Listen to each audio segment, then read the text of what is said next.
Bismillahirrahmanirrahim. Assalamualaikum warahmatullahi wabarakatuh. Syukur alhamdulillah kita bisa berjumpa lagi di channel ini. Salawat dan salam selalu dan tetap tercurahkan kepada junjungan kita Nabi besar Muhammad sallallahu alaihi wasallam. Allahumma sholli ala sayyidina Muhammad wa ala ali sayyidina Muhammad.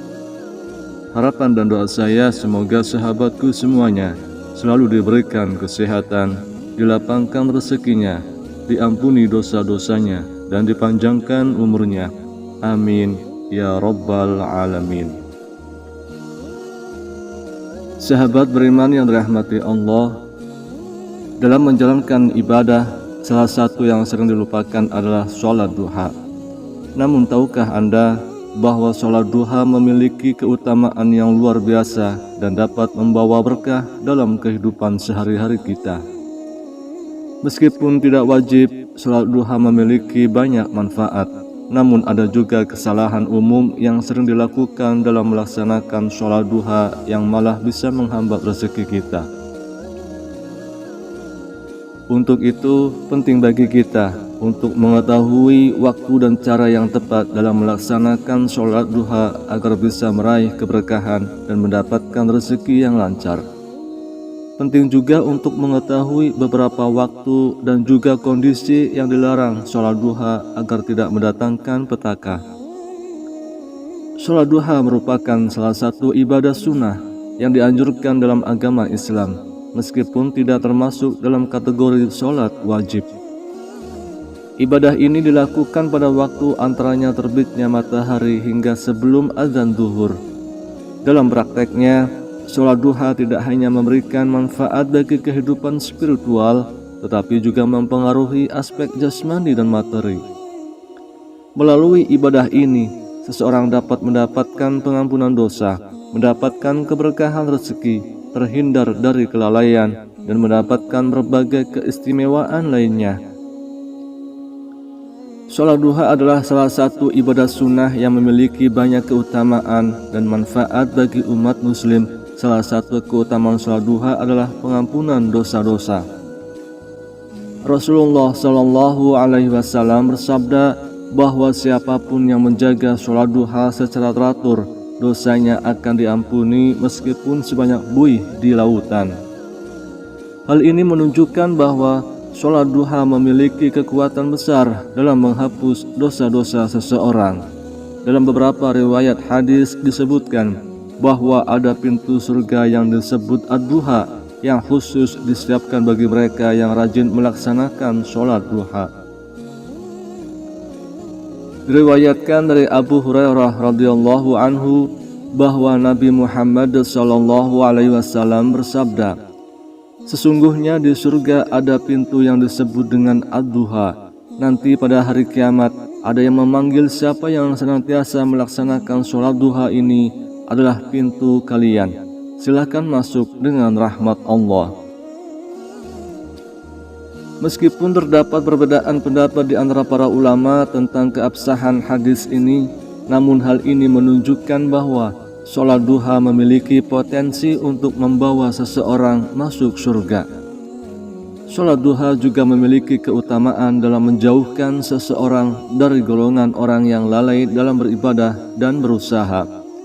Rasulullah Shallallahu Alaihi Wasallam bersabda bahwa orang yang melaksanakan sholat duha tidak termasuk dalam golongan orang yang lalai. Sholat duha juga dianggap sebagai bentuk sedekah untuk dirinya sendiri, di mana dalam sebuah hadis Rasulullah Shallallahu Alaihi Wasallam menjelaskan bahwa setiap sendi tubuh manusia memiliki kewajiban untuk bersedekah setiap hari, mengucapkan tasbih, tahmid, tahlil, takbir, dan mencegah kemungkaran. Semuanya merupakan bentuk sedekah. Namun semua ini dapat digantikan dengan melaksanakan sholat duha 2 rakaat. Dengan melaksanakan sholat duha, kita memberikan sedekah kepada diri sendiri dalam bentuk amalan yang mendekatkan kita kepada Allah Subhanahu wa Ta'ala. Manfaat penting lainnya dari sholat duha adalah Allah akan mencukupi kebutuhan mereka yang melaksanakannya hingga sore hari tiba. Allah telah menjanjikan bahwa kita melaksanakan sholat duha, Dia akan mencukupi kebutuhan kita. Hal ini memiliki rasa aman dan keyakinan bahwa Allah selalu merawat hamba-Nya yang menjaga sholat duha. Dalam kesimpulan, sholat duha memiliki keutamaan dan manfaat yang luar biasa bagi umat muslim. Begitu pentingnya menjaga kualitas dan pelaksanaan yang benar dalam sholat duha. Sangatlah disayangkan bahwa seringkali terjadi kesalahan yang mengurangi manfaat dan keberkahan yang seharusnya dirasakan.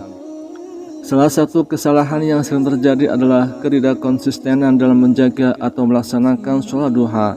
Rasulullah Shallallahu Alaihi Wasallam bersabda, "Seandainya kalian sungguh-sungguh bertawakal kepada Allah, sungguh Allah akan memberi kalian rezeki, sebagaimana Allah memberi rezeki kepada seekor burung yang pergi dalam keadaan lapar dan kembali dalam keadaan kenyang." Ketidakistiqomahan dalam melaksanakan sholat duha dapat mengurangi manfaat dan keberkahan yang seharusnya kita dapatkan. Ini bukan hanya sekedar rutinitas ibadah, tetapi memiliki makna yang mendalam dan tujuan yang terkait dengan ketaatan kepada Allah dan peningkatan spiritual, misalnya tentang keimanan dalam hati seseorang. Allah Ta'ala berfirman, "Jikalau sekiranya penduduk negeri-negeri beriman dan bertakwa, pastilah kami akan melimpahkan kepada mereka barokah dari langit dan bumi. Tetapi mereka mendustakan ayat-ayat kami, maka kami siksa mereka disebabkan perbuatan mereka sendiri." Kesalahan yang lain yang sering terjadi adalah tidak memperhatikan waktu yang tepat untuk melaksanakan sholat duha. Waktu sholat duha dimulai setelah terbitnya matahari dan berakhir sebelum masuknya waktu zuhur. Kemudian waktu yang diharamkan yaitu ketika subuh sesudah hingga matahari muncul sekitar jam 6 sampai 7 pagi. Dan ketika sesudah memasuki waktu zuhur hingga tergelincirnya matahari atau sekitar jam 11.30 sampai jam 12.30 siang, serta setelah sholat asar. Dari Ibnu Abbas berkata, "Datanglah orang-orang yang diridhoi dan ia ridho kepada mereka, yaitu Umar. Ia berkata, bahwasanya Nabi melarang sesudah subuh hingga matahari bersinar dan sesudah asar hingga matahari terbenam." Dari Ibnu Umar, Rasulullah Shallallahu Alaihi Wasallam bersabda, "Apabila sinar matahari terbit, maka jangan melakukan sholat hingga matahari tinggi, dan apabila sinar matahari terbenam, maka jangan melakukan sholat hingga matahari terbenam."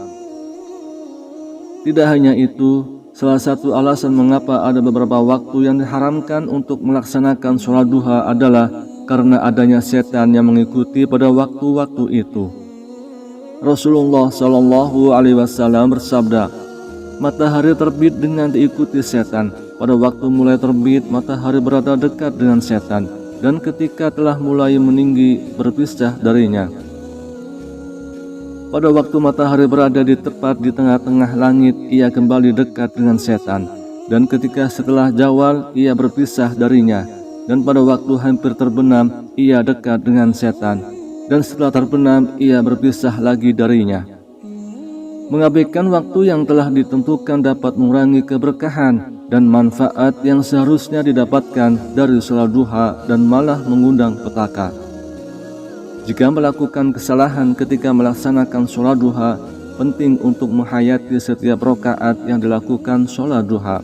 Bukan hanya sekedar gerakan fisik, tetapi juga merupakan momen untuk berkomunikasi dengan Allah Subhanahu wa Ta'ala dan memperkuat ikatan spiritual. Mengerjakan sholat seharusnya secara khusus dan ikhlas, bukan seperti orang yang meminta imbalan, apalagi meminta imbalan tanpa melakukan sebuah usaha. Beberapa ulama memberikan nasihat, sholat duha disunahkan oleh Nabi Muhammad kepada sahabat-sahabatnya yang rajin bekerja. Nabi mengajarkan kepada mereka yang aktif bekerja di pagi hari untuk melaksanakan sholat duha di tengah kesibukan mereka. Beberapa ulama juga menjelaskan bahwa untuk menjadi kaya dengan sholat duha, sholat tersebut harus dilakukan ketika seseorang sibuk bekerja, namun teringat pada Tuhannya. Kesalahan umum yang sering terjadi adalah ketika sholat duha hanya berfokus pada permohonan duniawi dan seperti permintaan yang tidak bisa ditawar. Ketahuilah bahwa ibadah memiliki cakupan yang lebih luas daripada sekedar kebaikan. Karena setiap kebaikan adalah ibadah, namun tidak setiap ibadah memiliki nilai kebaikan.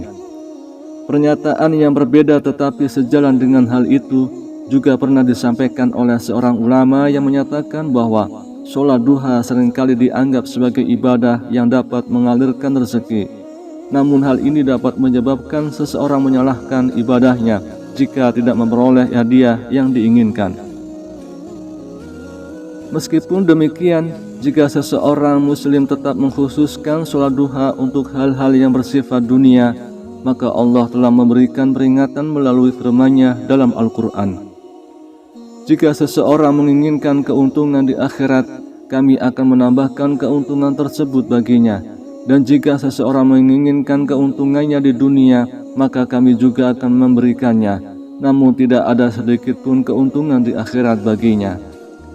Dalam kitab Tafsir Al-Mukhtasar dijelaskan bahwa seluruh ibadah seorang hamba yang hanya menginginkan kekayaan duniawi tidak akan mendapatkan imbalan sedikit pun di akhirat, karena mengutamakan urusan dunia daripada urusan akhirat.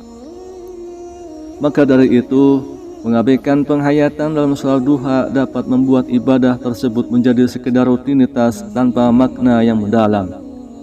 Kesalahan berikutnya yang sering terjadi adalah tidak mengamalkan keutamaan sholat duha dalam kehidupan sehari-hari. Sholat duha seharusnya menjadi pemicu untuk meningkatkan kualitas kehidupan secara keseluruhan, termasuk dalam berbagai aspek seperti akhlak, pekerjaan, hubungan sosial, dan lain sebagainya. Kita ambil contoh untuk masalah sedekah. Perumpamaan nafkah yang dikeluarkan oleh orang-orang yang menafkahkan hartanya di jalan Allah adalah serupa dengan sebutir benih yang menumbuhkan 7 bulir. Pada tiap-tiap bulir 100 biji, Allah melipat gandakan ganjaran bagi siapa saja yang Dia kehendaki. Dan Allah maha luas karunia-Nya, lagi maha mengetahui.